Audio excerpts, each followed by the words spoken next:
Hello everyone, I am Shagun Bidavatkar and I am from Purnima College. I am third year undergraduate student and I am here to explain about my project Boston Housing which I have done from Skyfire Labs under the course Machine Learning using Python.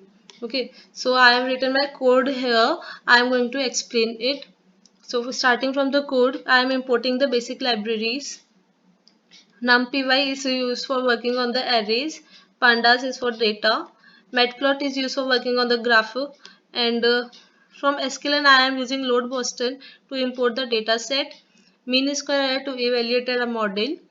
Train test split to split the dataset in training set and testing set. Min max scalar for the normalization of the data and HTML. Okay, so first I am loading the data set and printing its description here. So in description we can see that number of instances are 506 and the number of attributes are 13, which are features and one target value. Okay, so coming forward, features, in features we are getting all the features on which the target value is dependent.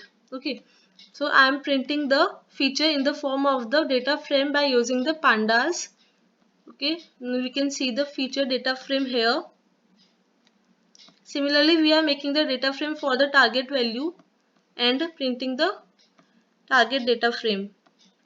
Okay, I am just printing the maximum and the minimum from the target data frame. Now I am concatenating the feature and the target data frame in a single data frame. Okay, we can do this by using the concat function, and the axis is equals to 1. This axis is equals to 1 means that we are concatenating it column wise. Okay, so you can see the combined data frame here. Okay, 506 rows. Now I am printing the description of the combined data frame df, and I am printing it. I just want two values after the point, so I am using decimal is equals to 2.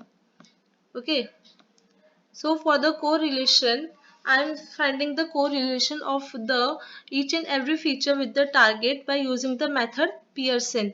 So you can see that I have you finding the absolute correlation between the attribute and the target. Okay, and making the list of these pairs along with the name of the feature.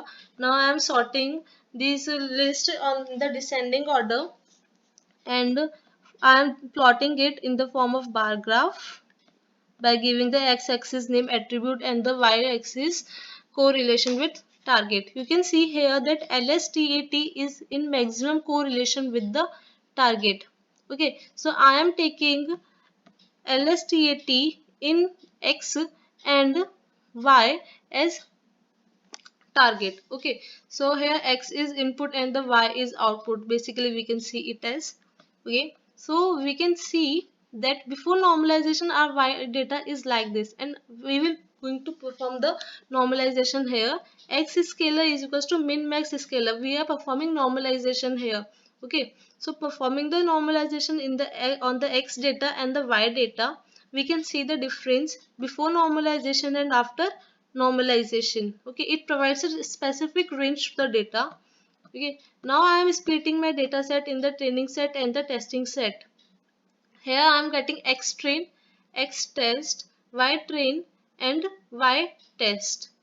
Okay, so by using the function train test split, here test size is equals to 0.2. That means 80% of the data is used as training data and rest of the 20% is used as the testing data.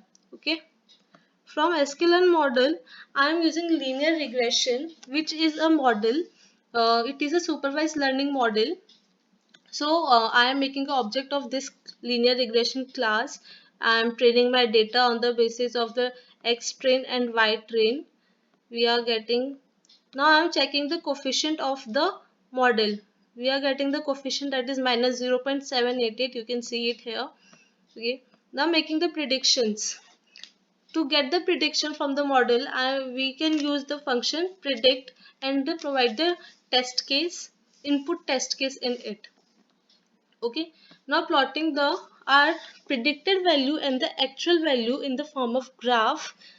Okay, so we can see that here blue points are what the actual value, and the red line is denoting the predicted value. Okay, this is called the line of regression. And for getting the data in the form of the table, we have created a data frame, and you can see the target value and the predicted value for each and every test case. It is X. You can see here the difference, and this is normalized data. For getting the data in the original format, we have to perform inverse normalization, and then we have to put them into the table format, that means in the data frame. And I have put them for the decimal 2 to get a simplified data.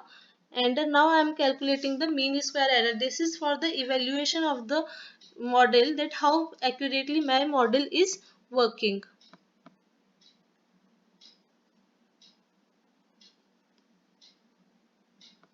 Thank you.